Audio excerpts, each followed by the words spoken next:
Hola, muy buenas tardes a todos. Mi nombre es Cecilia Llanes.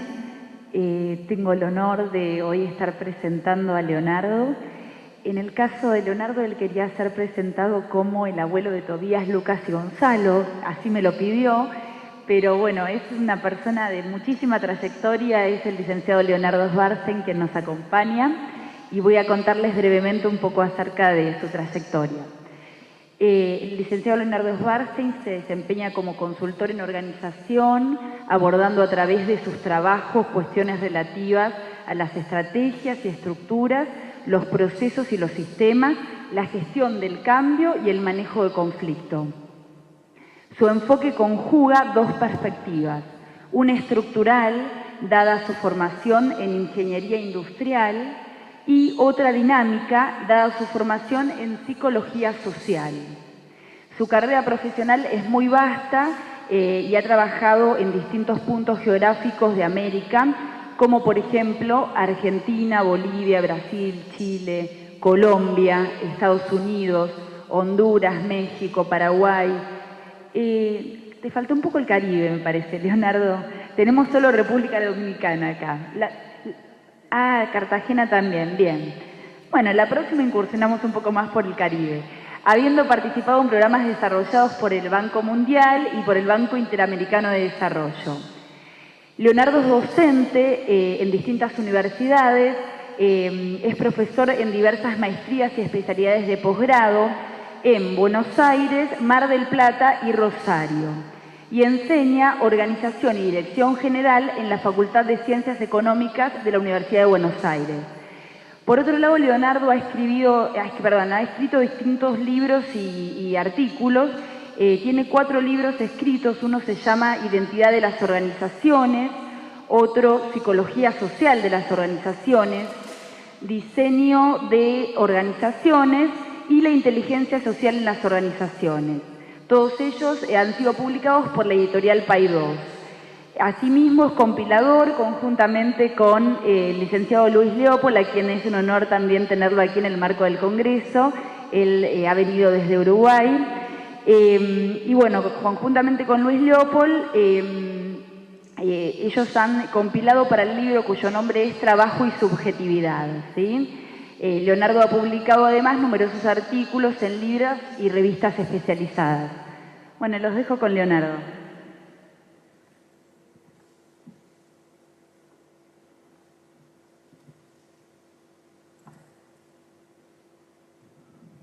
Hola. Yo le dije a Cecilia que me corro por si se me cae el cuadro encima. Un auditorio intimidante este. Yo venía de jovencito a escuchar música aquí, con conciertos en la Facultad de Derecho. Bueno, voy a compartir con ustedes este ratito y estas inquietudes acerca del uso de las redes sociales en las organizaciones. Ahí dice la palabra analizador, está tomada de un autor francés que se llama Guattari, de un libro que se llama El analizador y el analista, donde lo voy a recortar en función de los intereses de lo que quiero compartir con ustedes. El analizador es un dispositivo a través del cual habla la organización. Es algo, digamos, que puede ser natural o construido. Los analizadores, en este caso, es un dispositivo natural. A mí me interesa mucho, tiene valor semiótico hoy día, ir a una organización y preguntar qué están haciendo con las redes sociales. Hay algunas organizaciones que las bloquean, hay otras que dejan que se utilicen, pero las monitorean. Hay otras que además de monitorearlas las controlan, que no es lo mismo. Y hay otras que no establecen ninguna restricción. Todas se encuentran con una tensión entre el uso personal y el uso de las redes sociales para fines profesionales o para el desarrollo de la tarea de cada uno de los empleados. O sea, en general, el valor que tienen estas innovaciones, y sobre todo las innovaciones tecnológicas, es que como las encuentran a las organizaciones relativamente desprevenidas y no hay prácticas sociales instituidas, entonces, ¿qué hacen las organizaciones con eso? Es sumamente significativo en relación a cómo son esas organizaciones. Y de ahí el valor semiótico que yo digo que tiene. Para poder trabajar esto, yo primero lo que quiero es hacer como una breve introducción en relación con cuestiones de tecnología, porque las redes sociales obviamente tienen una base, un sustrato tecnológico. Entonces, lo que les quiero preguntar, y les pido por favor que recurran a su bolsillo o a su cartera, esto como el colectivo, para la dama de la cartera o para el bolsillo del caballero, que tomen su teléfono celular y lo levanten. El que no tiene, no lo hace. Noten que el mío está apagado, ahí veo uno prendido. Muy bien. Siempre me pasa lo mismo cuando hago esto. El único que no tiene celular es Luis Leopoldo. Irreductible, Luis.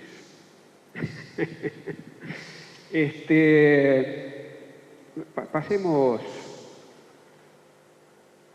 Este aparatito, fue evolucionando a lo largo del tiempo, más o menos, de acuerdo como allí está.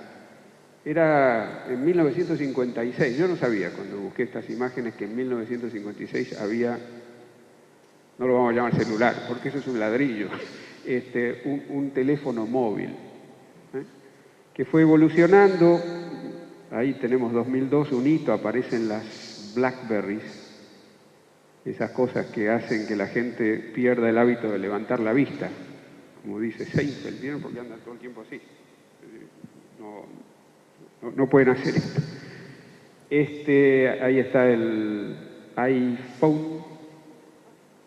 Ha tenido una notoria evolución. Empezó como un teléfono. En la siguiente pantalla podríamos pensar que es algo más. ¿Qué más es, además de ser un teléfono?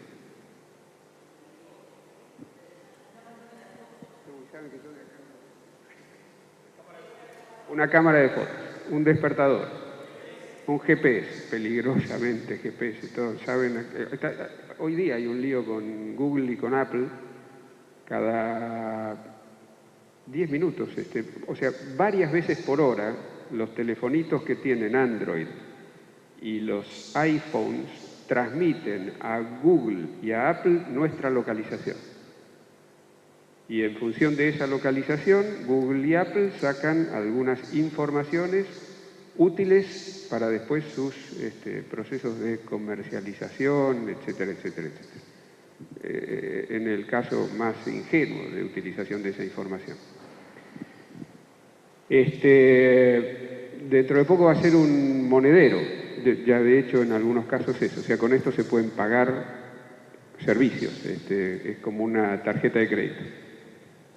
Por fortuna también está siendo usado para monitorear la salud de personas que tienen enfermedades crónicas y puede transmitir, digamos, señales problemáticas para que haya prevención o atención temprana de algún problema. ¿Qué más? Es un centro de entretenimiento, ¿no? Cámara de fotos, música, graba, saca películas. O sea, no es un teléfono. Fue alguna vez un teléfono. Empezó como teléfono. Se podría decir que evolucionó. ¿Ustedes aceptarían que esto evolucionó? ¿Sí?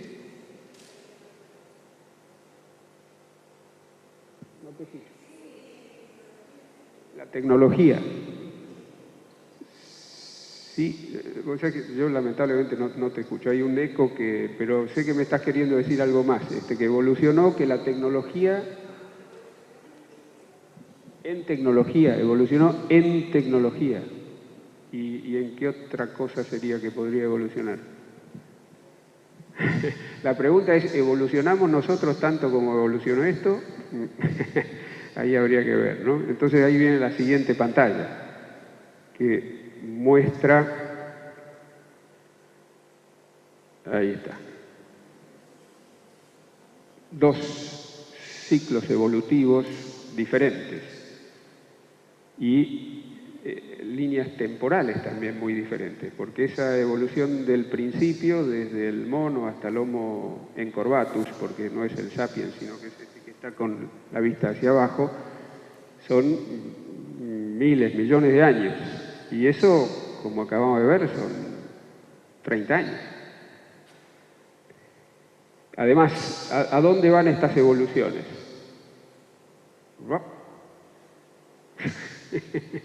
Podría llegar a pasar, ¿no? ¿Y la otra? Eso no se ve muy bien, ustedes de lejos lo ven menos todavía, pero es la cara de un señor hecha de chips. Chips son las cosas, los miles de millones de transistores que están adentro de estos aparatitos.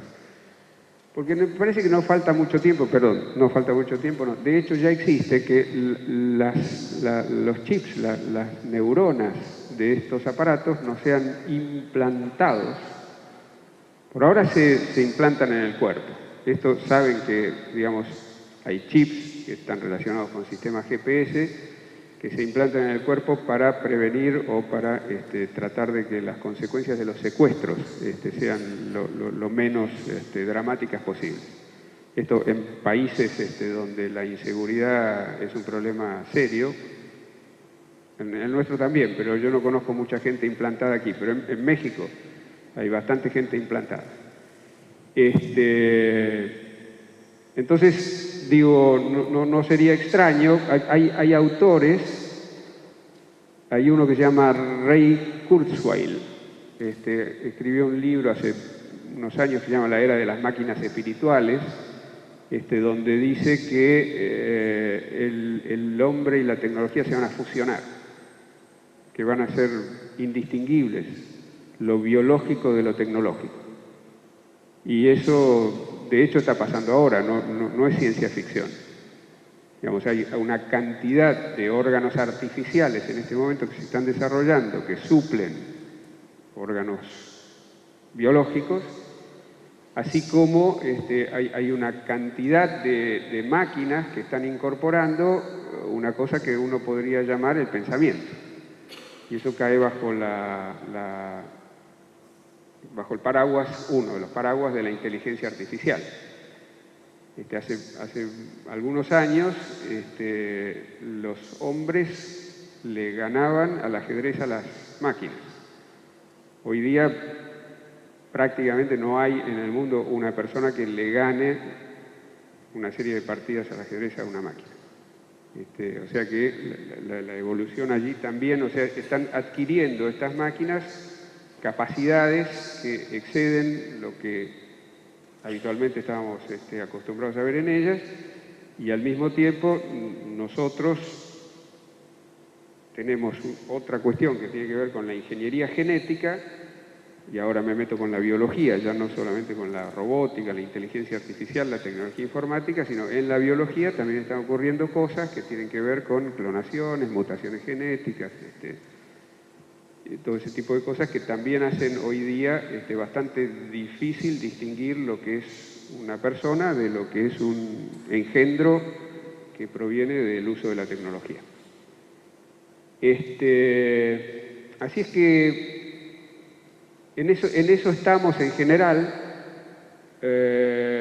Las tres tecnologías, se habla habitualmente de GNR, donde G es genética y tiene que ver con esto de la bioingeniería, la biotecnología, la ingeniería genética, todo lo que tiene que ver con la fusión entre lo biológico y lo tecnológico. La N de nanotecnología, donde está la tecnología de lo infinitamente pequeño, la tecnología nuclear es parte de eso, digamos, es la capacidad de sacar enormes cantidades de energía de partículas atómicas. Antes de ayer salió un artículo muy interesante, un amigo mío que se operó de la próstata estaba muy entusiasmado con esto, de la orina se va a sacar hidrógeno que va a servir como combustible para los autos. Esos son nanotecnologías, también combinados con biotecnologías. Y la robótica, bueno, que tiene ahí la inteligencia artificial, la interfase cerebro-computadora y todo lo que son las tecnologías de la información y la comunicación, que es lo que vamos a usar como analizador. Con respecto a esto de la robótica, quisiera señalarles, hace poquitito, Luis ya me escuchó este cuentito, a mí me tocó ir a visitar la planta de Ford con alumnos de la facultad.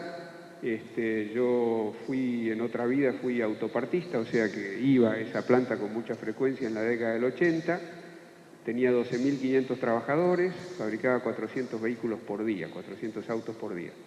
La visitamos el año pasado, sobre fines del año pasado, tiene 3.500 trabajadores y fabrica 600 autos por día. O sea, fabrica un 50% más de autos con 70% menos de personal. ¿Eso por qué? Porque la línea de producción está absolutamente robotizada. O sea, son máquinas que producen máquinas. Y esa es una capacidad que van adquiriendo las máquinas, de producir otras máquinas, además de analizarse a sí mismas, de repararse a sí mismas y eventualmente de crearse a sí mismas. Entonces, tomando esto, hay un autor que se llama Kevin Kelly, voy a poner ahora los marcos conceptuales con los cuales voy a tomar algunas de estas cosas. Kevin Kelly es un señor que fue editor, o es, no sé todavía, de la revista Wired. Es una revista de Estados Unidos que tiene que ver con esto de la investigación en tendencias en tecnología. Yo había leído un libro de él hace un tiempo que se llama Out of Control, un libro que trata el tema de autoorganización. Acaba de publicar hace poco tiempo un libro que se llama What Technology Wants, lo que quiere la tecnología, donde lisa y llanamente dice, esto es una especie. Esto tiene todo el derecho a ser considerado como una especie porque responde a los parámetros que definen una especie. O sea, tiene un origen, es trazable su evolución, se ven cuáles son eventualmente las mutaciones incluso que van ocurriendo dentro de lo que es las subespecies eventualmente que van ocurriendo. Es una especie. Y entonces desde allí habla de coevolución. No es el único, hay muchos que están hablando en este momento de coevolución. Kevin Kelly hace una cosa interesante que dice, me voy a salir de la perspectiva antropomórfica, antropocéntrica, voy a mirar a los seres humanos desde aquí. Y entonces saca formulaciones un tanto graciosas como ser que nosotros, los humanos, somos el aparato reproductor de estos celulares, porque por ahora solo pueden reproducirse a partir nuestro, o a través nuestro. Parece que no va a faltar mucho para que lo hagan solos. Bueno, voy a estar hablando explícita o implícitamente del enfoque de la psicología institucional, de Luró, Lapasat, Mendel, o sea, la tecnología como una institución, porque esto que yo estoy mostrando aquí no es lo único, y además esta manifestación de la tecnología en esta sociedad, en este momento, no es la única. El hombre ha usado tecnología y ha desarrollado tecnología desde los inicios de su evolución, y entonces lo que sí es cierto es que el modo en que la tecnología ha atravesado las sociedades y ha determinado modos de relación social entre los miembros de las sociedades ha ido cambiando a lo largo del tiempo, y uno podría hablar de una dialéctica de lo instituido y de lo instituyente, entre modos instituidos de uso y desarrollo y uso de tecnología y modalidades instituyentes que tienden a modificar esos modos instituidos. O sea que es propia la tecnología de un análisis institucional. Y de hecho, cuando digo tiene valor semiótico, una de las posibilidades es ir a la organización y a través de la construcción de ese analizador, sin el objeto de trabajar en la eficiencia de la organización, sin el objeto de trabajar en la eficacia de la organización, sin el objeto de trabajar en los sistemas de trabajo, uno puede ver cómo la sociedad en las organizaciones está procesando los modos instituidos y eventualmente qué modos instituyentes se está generando con respecto al uso de la tecnología. Desarrollo y uso de la tecnología, debería decir. Bueno, ya yendo más a lo organizacional, los sistemas sociotécnicos, o sea, los modos en que lo social y lo técnico se determinan recíprocamente, también son una forma de analizar esto. De hecho, Me parece que vamos a estar haciendo análisis sociotécnico cuando yo les proponga ciertas políticas que me parece a mí que serían razonables de tener en cuenta para el uso de las redes sociales en las organizaciones. Ahí estaría en ese marco conceptual. Y más específicamente debería haber puesto un bullet más adentro del análisis organizacional como parte de los sistemas sociotécnicos. Yo trabajo con un modelito de tensiones y paradojas y lo que voy a hacer en este caso es identificar cuáles son esas tensiones y cuáles son las paradojas que se generan en relación con el uso de las redes sociales en las organizaciones. Antes de pasar a eso, dos cositas más. Hay algunos que hablan de tecnología de uso dual. Por uso dual lo que quieren decir es que se puede usar para el bien o para el mal. Con esta pantalla lo que yo no quiero dejar de lado, aunque yo no voy a profundizar, yo les quiero decir, esto es objeto de un trabajo bastante más vasto que yo estoy haciendo y más amplio, y hay un montón de cosas que yo saqué aquí que tienen que ver con las transformaciones sociales en el sentido más amplio, con las transformaciones organizacionales, para recién después llegar a esto de las políticas, pero no daba el tiempo para esto.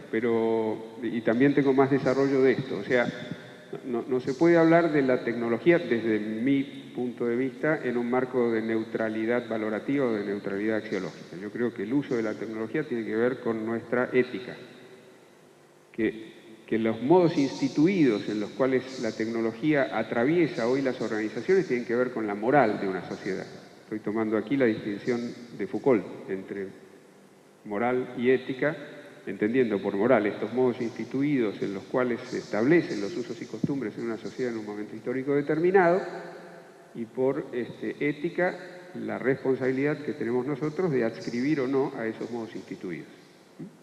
O sea que desde mi perspectiva, que es la perspectiva de un señor ahí que se llama Castells, nada nos releva a nosotros de la responsabilidad que tenemos. Estoy hablando en un congreso de psicología social de las organizaciones y del trabajo, o sea, estoy hablando con gente que tiene algún grado de determinación en relación a esto que vamos a hablar. Nada nos releva de la responsabilidad por las consecuencias que tiene lo que hagamos con el uso de estas tecnologías. Y el último es nada más que para hacer un comentario. Venía otro. Bueno, nada, está bien, sí, seguimos. Sí. Como aspectos negativos, bueno, ahí están mencionados algunos. La gente que trabaja en tecnología se ufana de que se ha generado, digamos, en realidad la tecnología podría decirse que siempre ha sido así, pero en este momento se ha acelerado, de que ellos están adelante de las necesidades. O sea que primero crean las soluciones y después se nos crean a nosotros las necesidades. Y efectivamente es así. Yo, como ustedes se darán cuenta, tengo más años que casi cualquiera de los que están en esta sala. Cuando yo era chiquito esto no existía. Y a mí nunca se me ocurría la necesidad, cuando era chiquito, cuando era grande tampoco. Nunca se me hubiera ocurrido pensar que yo necesitaba un teléfono celular.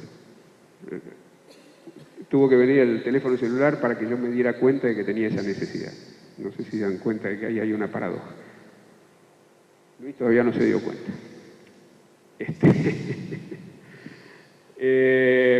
Elimina puestos de trabajo humano. Acabamos de decir este ejemplo de Ford. Degrada la calidad del trabajo humano. Había gente trabajando en la línea de Ford. Personas, de carne y hueso. En general hacían las tareas menos calificadas. Y la justificación para eso era que era más barato que la hiciera una persona que robotizarla. O sea, en un análisis costo-beneficio no daba todavía como para suplantar a la persona. ¿Por qué? Precisamente por eso, que por ser tareas muy poco calificadas, los salarios que se pagan son muy bajos. Aumenta el tiempo de trabajo de los que trabajan. Todos ustedes saben que esto se lo llevan puesto en el trabajo, en el club, en la parroquia, en la casa, en el dormitorio, en la cena con los chicos, lo que significa ponerle límite a esto, etcétera, etcétera. Hay un autor que se llama Charles Handy, hace muchos años dijo, esperábamos que la tecnología nos liberara, nos permitiera trabajar menos tiempo, dice a la humanidad en su conjunto, ¿sí? Y después señala, ha pasado, pero ha pasado de un modo un tanto paradójico. Es un libro que se llama La Era de las Paradojas. Dice, hay mucha gente hoy día que tiene mucho trabajo y muy poco tiempo, porque el trabajo lo lleva a trabajar cada vez más, y hay millones de personas que tienen todo el tiempo del mundo porque no tienen trabajo y no tienen acceso a esto también. O sea, que es cierto que la tecnología generó más tiempo ocioso. Lo que pasa es que lo distribuyó de una manera un tanto inequitativa. Y finalmente esto disminuye nuestra capacidad de atención por exceso de estimulación, bombardeo, síndrome de atención dispersa y todas esas cosas. Acá, si pasamos a la siguiente, hay un enunciado de un italiano que se llama Franco Berardi, que habla de ese exceso de estimulación, de nuestra relativa incapacidad para absorber esa estimulación. Ahí habría algunas consideraciones para hacer en términos piagetianos sobre los procesos de asimilación y de acomodación, que a mí me resultaron útiles para entender algunas cosas de allí. Y la relación esta, bueno, con el estrés y en la medida en que se van difundiendo las patologías, la cuestión de los fármacos y cómo se junta esto con la industria de los psicofármacos, en fin. O sea que desde el punto de vista del análisis institucional no es solo la tecnología, sino que como corresponde habría que analizar todas las otras instituciones que están atravesando este objeto sobre el cual estamos poniendo la mirada, en este caso la organización. Desde el punto de vista de lo que serían los beneficios, bueno, estamos haciendo cosas, francamente, yo ayer hablaba con una persona y dice, la verdad que todo lo que estoy haciendo ahora, hace unos años no lo podría hacer, estoy terriblemente contenta, me decía, de poder hacer cosas que eran inimaginables hace un tiempo, sin ninguna duda. El acceso al conocimiento. De hecho, yo para preparar esta presentación, estoy sentado en mi computador, a veces a ustedes les debe pasar lo mismo, tengo que hacer alguna referencia bibliográfica de un libro que tengo a 10 metros míos en la biblioteca, me da fiaca de levantarme, simplemente lo googleo en internet, saco la referencia bibliográfica de allí y listo. O sea, la verdad que tiene cosas muy buenas. La foto tiene que ver con el hecho, hay mucho desarrollo de la robótica sobre todo y de la biotecnología ligada con los procesos neuronales a través de los cuales en este momento gente discapacitada está teniendo la capacidad de darle órdenes a máquinas para que hagan ciertos movimientos que ellos no son capaces de hacer. O sea, se están traduciendo impulsos cerebrales en movimientos mecánicos de un aparato. Cosas realmente interesantes. Y bueno, y la última, que es la de Ray Kurzweil, él dice últimamente, había algunos planteos, es la era de las máquinas espirituales y la era de las máquinas artificiales, si no me equivoco, son los dos libros. Esta terrible, según él, constatación de las investigaciones, la línea que está abajo, azul, y que va horizontalmente, es la evolución del cerebro humano. O sea, estable a lo largo del tiempo. Ojo que eso no es la utilización del cerebro humano, sino que son las capacidades que el cerebro tiene. ¿Claro? La segunda línea, que es la que sube, linealmente, valga la redundancia, es el modo en que nosotros proyectamos que va a evolucionar la tecnología. O sea, lo que yo diga, a ver, este aparatito dentro de 5 años va a poder hacer tales y tales cosas. Esas proyecciones que nosotros hacemos, esas predicciones al futuro, dice, y lo tiene fundamentado en investigaciones, Kurzweil, dice, esas proyecciones son lineales. Y la que está en rojo, dice, esa es la realidad de cómo evoluciona la tecnología, evoluciona de modo exponencial. O sea, nuestras proyecciones son 1, 2, 3, 4, 5, y la evolución real constatada en las investigaciones es 1, 2, 4, 8, 16. Quiere decir que el gap que se va generando, la brecha que se va generando entre la evolución real y la evolución del cerebro humano es realmente importante. De ahí la posibilidad de pensar que, más allá de que hoy sea una coevolución, en algún momento la evolución de las máquinas supere nuestra capacidad de metabolizar esa evolución. Y que no seamos nosotros quienes decidamos acerca de eso. Podría pasar. Bien, entonces ahora es una introducción nada más que para decir, a ver, hay análisis institucional dando vuelta, donde hay que ubicar lo que viene ahora. Lo que viene ahora es más del orden del análisis organizacional, dice políticas y lineamientos para el uso de las redes sociales, y lo que voy a hacer, como yo les decía antes, que mi modelo de análisis organizacional tiene que ver con el reconocimiento de las tensiones que operan en un campo y el modo en que esas tensiones se resuelven dialécticamente a lo largo del tiempo, voy a tomar a los efectos de esta presentación dos tensiones que a mí me parecen significativas para hacer este análisis. La primera tensión es la que se establece entre el personaje y el actor. Esta distinción está establecida por Goffman en un libro que se llama Internados, donde el personaje, soy que ahora está dando esta presentación, el actor, como dijo Cecilia, soy el abuelo, también podría ser otro personaje, pero bueno, el abuelo de Tobías, que tiene 4, no dejo de pasar los avisos, Lucas 1 año y medio, Gonzalo nuevito tiene 3. Estamos esperando la nieta, como se da cuenta en algún momento, mi mujer sobre todo. Ese es el actor. Goffman dice, hay una distancia de rol entre el personaje y el actor, esa distancia de rol tiene determinantes organizacionales, o sea, algunas organizaciones plantean como modalidades paradigmáticas de distancia de rol, y después están las cuestiones que tienen que ver con las características del propio sujeto. Entonces, ¿por qué esta tensión es una tensión relevante a los efectos de este análisis organizacional? Porque esto ha diluido las fronteras entre el actor y el personaje. Y los espacios ya no son significativos. O sea, antes, si yo estaba en mi empresa o en mi fábrica trabajando, en la fábrica donde yo trabajaba, yo era personaje. Claramente personaje. ¿Se ve? Ahora, si tengo un coso de estos en el bolsillo, suena, es mi mujer, soy actor. O sea, se diluyó el límite espacial y se diluyó, por ende, lo que yo estoy haciendo como actor o como personaje.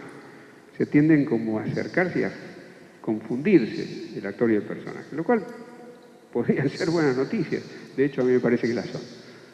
La segunda tensión, para formular este campo en términos ortogonales, la pongo entre la autonomía del sujeto o el libre albedrío, algo que es característico, debería ser característico de la especie humana, y el hecho de la dependencia, en las organizaciones hoy día se llama alineamiento, si quieren de ese otro lado pongan el contrato social.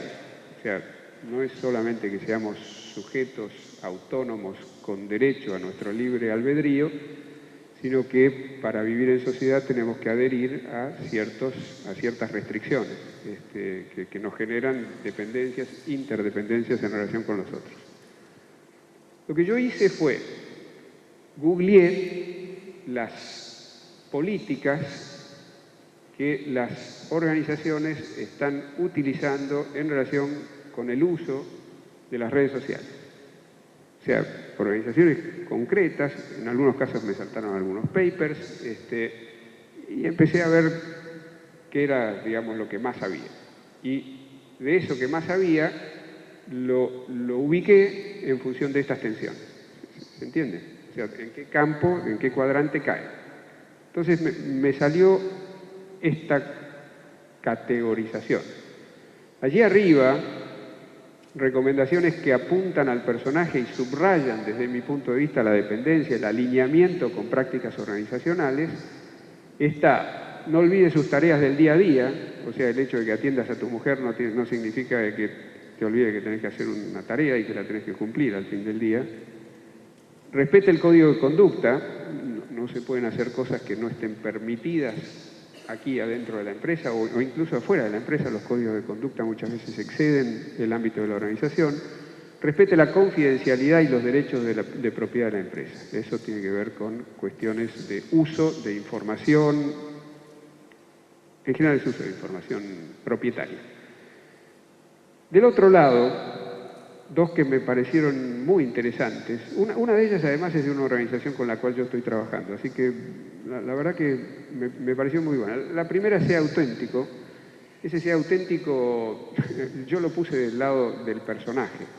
Perdón, del actor quise decir, porque me parece que la autenticidad tiene que ver con la medida en que el personaje se puede acercar al actor. Es una presunción mía.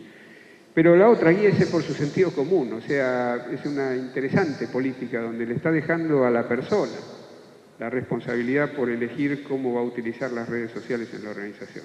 No le está generando un mandato, sino que le está dando el espacio de libertad como para que decida. Y obviamente después se haga responsable de las consecuencias de su elección. En el medio, antes de que venga en el medio, me parece, si ustedes miran esto, les va a salir lo que me salió a mí, allí arriba a la derecha, la vieja teoría X, para quienes conozcan, de MacGregor. Estoy hablando de 50, 60, 70 años atrás, decía muy simple y linealmente, a lo mejor, teoría X, control, el ojo del amo engorda al ganado, teoría Y, lo que hoy se llama empowerment. Démosle libertad a la gente, va a actuar con responsabilidad. Entonces, nada nuevo, aparecieron estas políticas agrupadas en función de estos dos paradigmas subyacentes. En el medio hay una serie de cosas que habría que ver. Las ponemos, tenga voz quiere decir sea protagonista, exprésese, agregue valor, no diga pavadas, respete la ley. Hay mucha cosa de transgresión en las redes sociales. Hablando de respeto a la ley y transgresión, una cosa interesante, el Papa, el 25 de enero del 2011, bendijo las redes sociales. Yo puse esa misma cara, dice ese artículo, yo no lo escuché, ego te bendigo, ni ninguna de esas cosas, pero el artículo que yo tengo de La Nación dice, las bendijo en el sentido de que son buenas para la humanidad en tanto y en cuanto se usen con sentido cristiano. Hay muchos que hacen uso de las redes sociales sin sentido cristiano. Entonces, por eso es este tema de respete la ley. Sea cauteloso, tenga en cuenta una de las cuestiones de la cautela. Lo que ponemos allí no se va nunca. No sé si ustedes saben que hoy día hay una batalla legal para que los usuarios de las redes sociales tengan derecho a borrar cosas que han hecho allí. Hoy no lo tienen. Lo que ustedes hacen en las redes sociales queda ahí de manera perenne.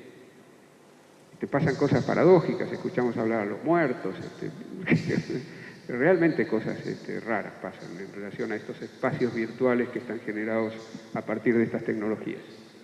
Bien, yo lo que hice fue, y con esta pantalla voy a terminar, pero esta pantalla, si yo me detuviera, ¿cuánto tiempo me queda? 5 minutos. Bueno, me van a poder preguntar. Yo, a lo largo de estos libros que les mencionó Cecilia que escribí, fueron saliendo, emergiendo algunas políticas, y digo saliendo y emergiendo porque de verdad yo no las pensé ni las razoné, sino en la medida en que iba tomando temas, iban saliendo, políticas que a mi juicio debería tener una organización que pretenda al mismo tiempo ser efectiva en términos de lo que se llama efectividad. No es lo mismo ser efectivo en Ford que ser efectivo en el Hospital Interzonal de Lanús. No es igual. Pero hay un criterio de efectividad para las organizaciones.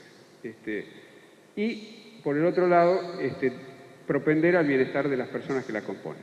Ambas cosas al mismo tiempo que no necesariamente se compadecen. Muchas veces uno tiene que tomar decisiones que van en un sentido o van en otro. A veces uno siente que eso es una frazada corta. Estas 8 políticas que tienen ustedes allí, a mi juicio, van en esa dirección. Cada una de ellas, si las analizan, tomen la primera, dice máxima autonomía compatible con la cohesión del todo. Cada una tiene una contradicción en sí misma. Si es autonomía no es cohesión, si es cohesión no es autonomía. Así que, a ver, hay una cuestión que es la metatensión del marco conceptual que yo estoy usando, que es el método dialéctico, y después están las tensiones dialécticas dentro de la metatensión de ese marco conceptual. Entonces, ¿qué significa máxima autonomía compatible con la cohesión del todo? Cada una de ellas, como tienen una contradicción interna, está dividida en 2. O sea, de ahí se desprenden 2 políticas, una que va en un sentido y otra que va en el otro. Y a mi juicio son necesarias ambas, ¿sí?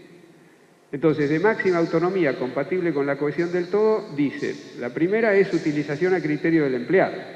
Ese apunta a la responsabilidad. Va del lado de la teoría Y, porque ahora no se dice Y, también ahora se dice Y. La otra, representatividad, confidencialidad, rendición de cuentas, en definitiva, apunta al personaje, apunta a la teoría X, apunta al hecho de que si aceptamos trabajar en una organización, si aceptamos un contrato social, aceptamos un marco de restricciones. La organización no está solo para potenciar lo que nosotros podemos hacer, sino que también está para restringir la variedad de conductas posibles que nosotros podemos asumir como sujetos. Plasticidad estructural tiene que ver con el hecho de que las estructuras, entendidas en sentido muy amplio, no deberían justificarse por sí mismas, como ocurre en los fenómenos burocráticos, sino que las estructuras deberían ser funcionales a la efectividad de la organización.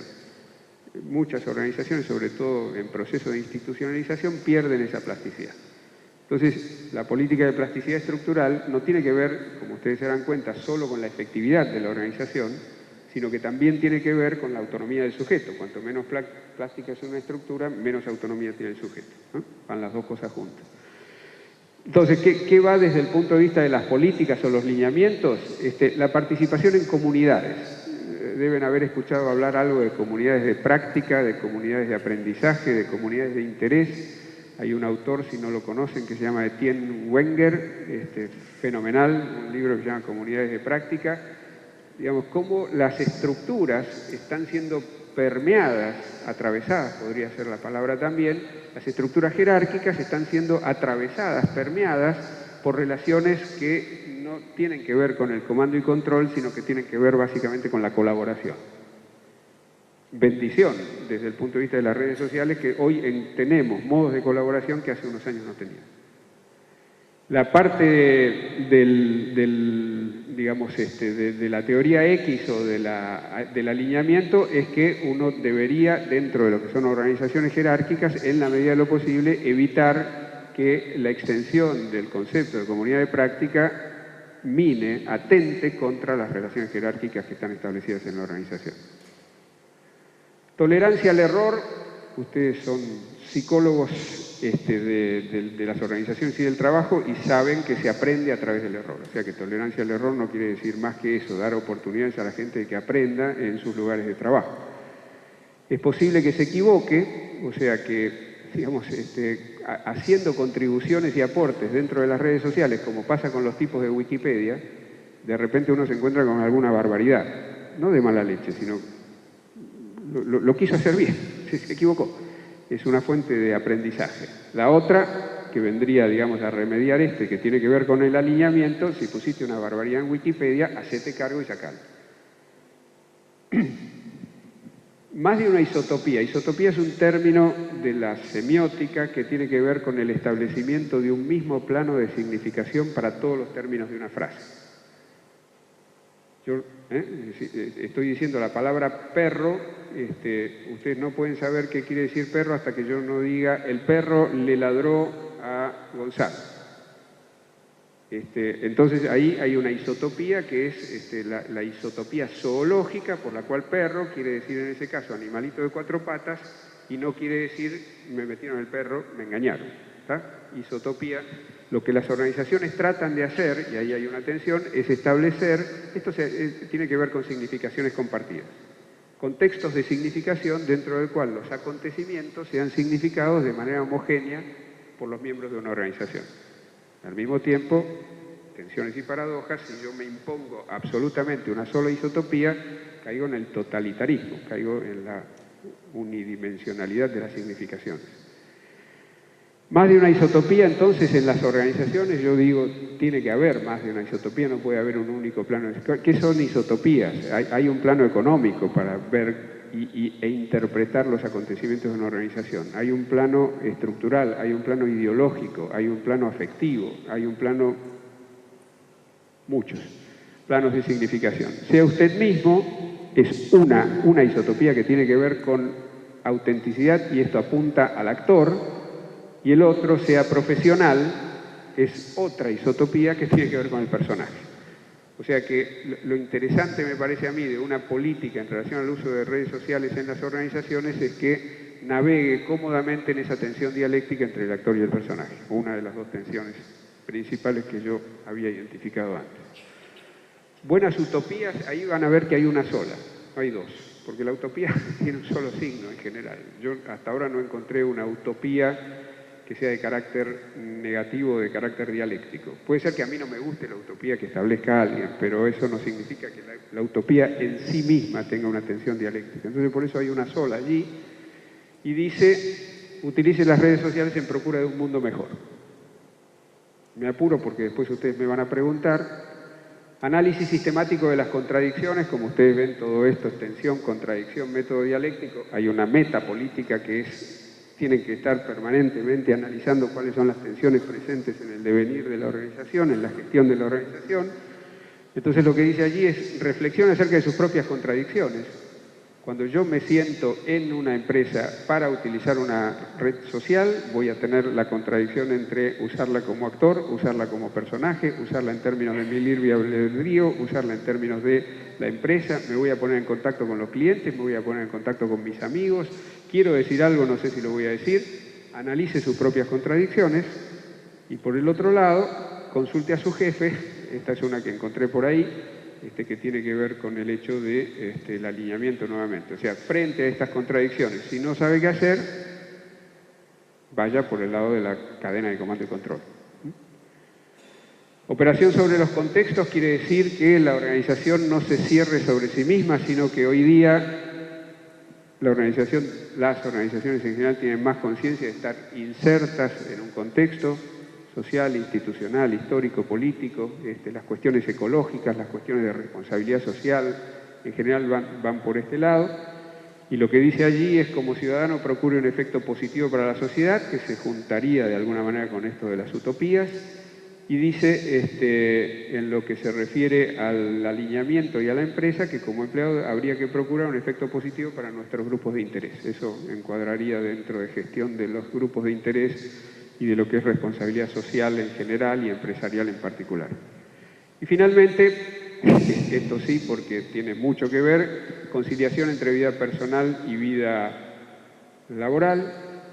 Ahí la elección de los términos no es casual, en algunos casos se habla de conciliación entre vida familiar y vida laboral, en general el Opus Dei, el IESE habla mucho de eso, digamos, porque instituye a la familia como el centro de la vida personal, o sea que ahí hay también mensajes fuertes, portadores de ideología.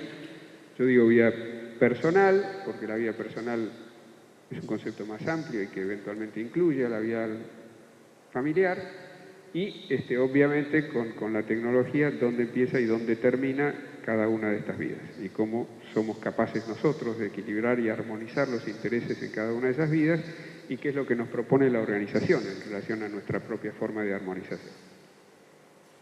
Bueno, si lo miran, se olvidan de las 8 que están aquí en la columna de la izquierda y leen aquellas, eso sería a lo mejor una perspectiva desde esta intención de juntar la efectividad de la organización con el bienestar de las personas que la componen en relación al uso de las redes sociales.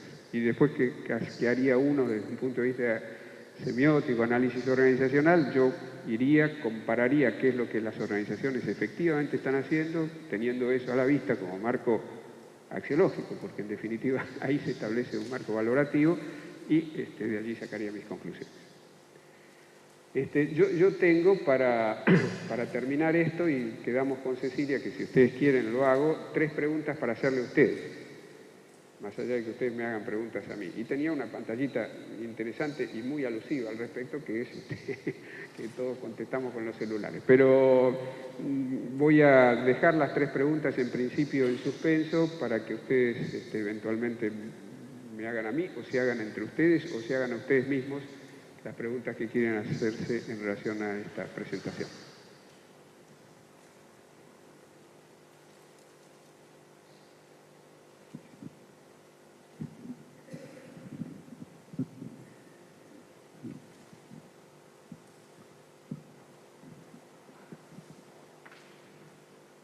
Sí.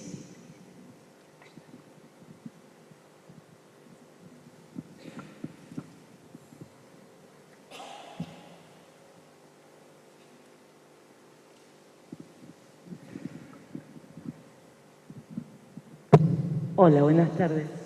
Usted habló de ética, personaje, actor, isotopía, tolerancia al error, como muchas variables en este sentido, ¿no? Y mientras lo escuchaba, me puse a pensar sobre el tema si esto no es como pensar en una adaptación al discurso dominante, ¿no? A eso de sea usted mismo como actor, creo que lo dijo, ¿no? O sea profesional cuando hablamos del personaje. Y en ese ser profesional en el mundo del trabajo es como si no te adaptás al discurso dominante, entonces no encajás en el mundo del trabajo. Me hace un poco de ruido en este sentido tomar esas variables o pensar el mundo del trabajo cuando dentro de las organizaciones por lo general se hace todo al revés de lo que usted acaba de decir. Como uno compatibiliza ahí personaje, actor, sobre todo con el uso de tecnología. Venía entendiendo este fenómeno hasta aquí.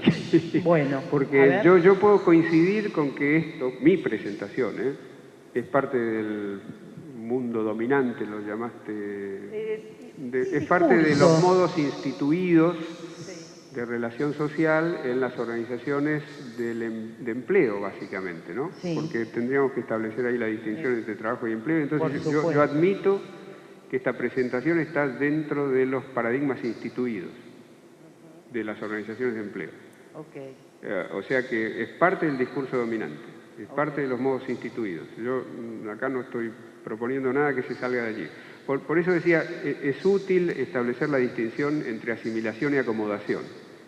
Porque me parece, digamos, que la asimilación, en el sentido piagetiano, tendría más que ver con una adaptación pasiva, yo llamaría adaptación pasiva a la realidad, y la acomodación, que es la posibilidad de pensar algunas cosas diferentes, siempre dentro de los paradigmas establecidos y teniendo en cuenta que uno está dando respuesta a algo que viene de afuera, ¿no? La acomodación estaría dando cuenta de alguna posibilidad instituyente, pero siempre sin cambio de paradigma. Por eso, en esa curvita de Kurzweil, una de las cosas que yo estoy trabajando, en un caso, digamos, hay una cosa que se llama cambio conservativo. Cambio conservativo es la solución de un problema. Entonces, mucho de las cosas que se están haciendo hoy en las organizaciones, por ejemplo, cuando una organización bloquea el uso de la red social, está resolviendo un problema. El problema, como ella lo entiende, no como vos lo entendés, no como yo lo entiendo, pero el que toma esa determinación la toma porque piensa que con eso resuelve un problema. Dice, mis empleados se pasan mucho tiempo chateando con sus amigos, entonces yo bloqueo el uso y se acabó el chat. Muerto el perro, se acabó la rabia. Eso es el paradigma subyacente. Entonces, eso es cambio conservativo. Estoy siguiendo a Maturana y Varela, dos biólogos chilenos, teoría de autopoiesis. En cambio, me parece que estas postulaciones que están acá, el hecho de sostener más de una isotopía, tratar de entender la complejidad de la relación entre el actor y el personaje, cómo eso se encuadra dentro de los contratos sociales, esto tendría que ver, algunas propuestas de estas tienen que ver con lo que Maturana y Varela llamarían un cambio innovativo, que no estoy resolviendo un problema, sino que estoy buscando otras alternativas que me generen otro tipo de problemas.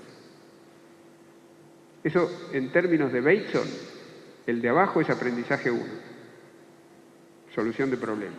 El segundo es aprendizaje 2, búsqueda de alternativas para reformular los problemas.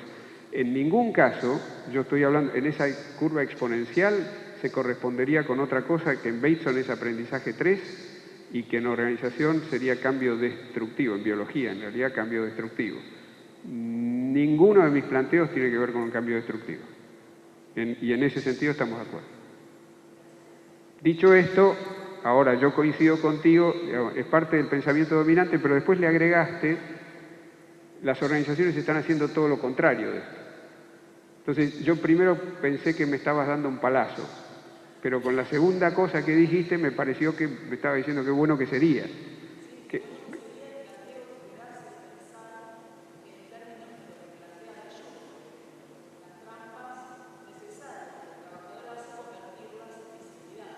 Claro, está bien. Sí, en este sentido esto, digamos, evitaría, sería salir del marco de la trampa y podría ser pensado como una buena utopía, si querés.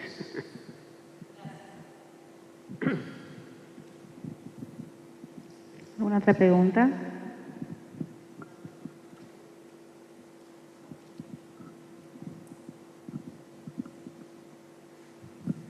Hay otra paradoja con esta cuestión de tecnología que vos no trataste y me gustaría saber tu opinión, que es el hecho de que hay un subuso de la tecnología en las organizaciones.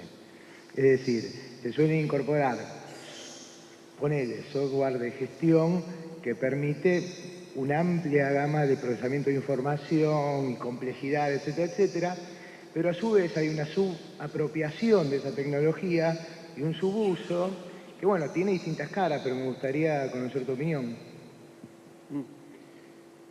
Sí, mira, yo casualmente, parece que hubieras preparado la pregunta, hace unos años hice, en conjunto con un amigo, colega, dirigimos una investigación, mi amigo Raúl Saroca, acerca del impacto del uso de los sistemas ERP en las organizaciones. Los sistemas ERP se conocen en el nombre comercial, son SAP, Oracle, PeopleSoft, sistemas integrados que tienen algunas particularidades, que han generado un quiebre, digamos, en la evolución de los sistemas de información de gestión.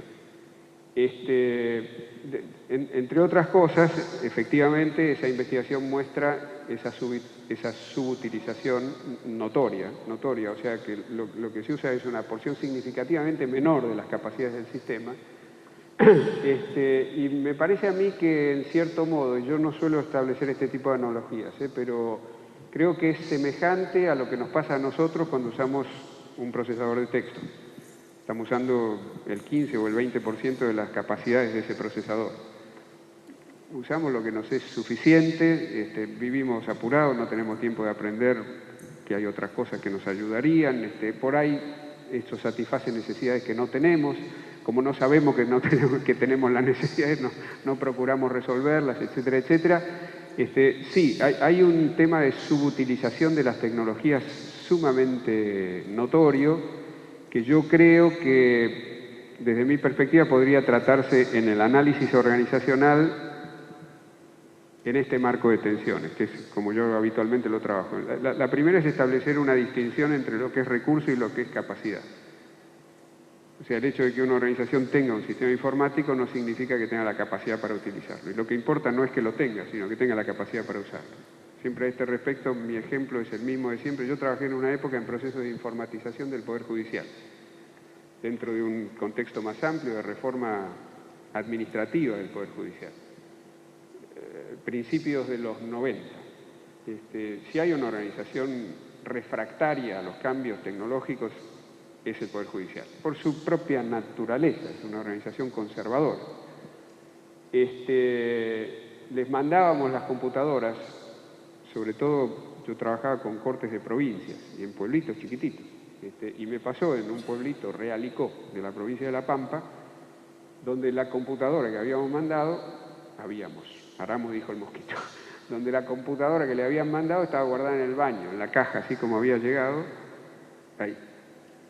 Con el doble perjuicio, siempre digo, de que no solamente no usaban la computadora, sino que el acceso al baño se dificultaba notoriamente. Entonces, primera tensión, recurso-capacidad.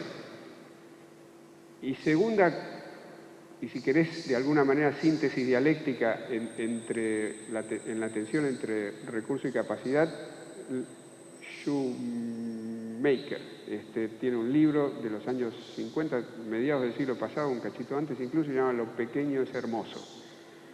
Es uno de esos libros que no pasan desde el tiempo, y donde tiene un capitulito que habla de lo que él llama tecnologías intermedias, que es propio de un análisis sociotécnico y en cierto modo institucional. Lo que dice es que deberíamos procurar utilizar tecnologías que tengan relación con el contexto dentro del cual van a ser utilizadas. O sea que no es la tecnología per se. No es la tecnología ni siquiera en términos de la finalidad que me lleva a implantarla, sino una tecnología que sea armónica con el contexto y que pueda establecer esa armonía. Y me parece que en esa armonía estaría de alguna manera la resolución en la tensión entre recurso y capacidad.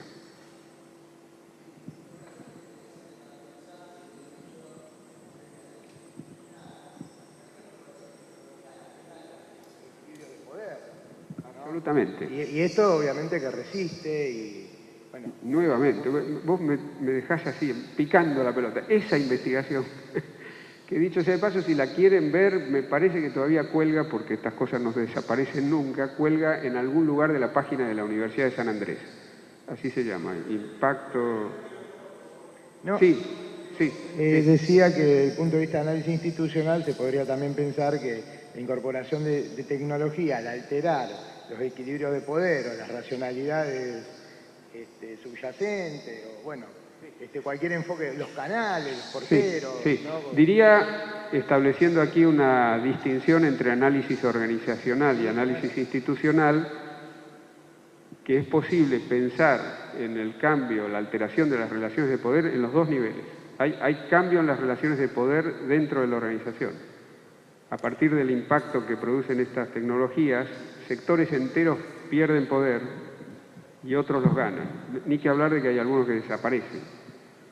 En general, por ejemplo, las áreas de tecnología informática pierden poder porque se transforman en meros efectores de algo que programó otro, diseñó otro, mantiene otro, entiende otro, entonces entran en un lugar muy complicado. A ver, las áreas de tecnología informática siempre tienen un lugar complicado porque su trabajo se ve solo cuando no funciona. Pero dicho esto, queda muy desapoderado frente al proveedor, salvo que establezcan algún tipo de alianza con ellos. Y desde el punto de vista del análisis institucional, sí, efectivamente lo que ocurre es que quienes tienen la capacidad de usufructuar estas tecnologías, de repente adquieren en la sociedad un poder inédito. Y cuando digo inédito en el sentido de la instantaneidad de los mensajes, en el sentido de la capacidad de movilización que estos mensajes tienen.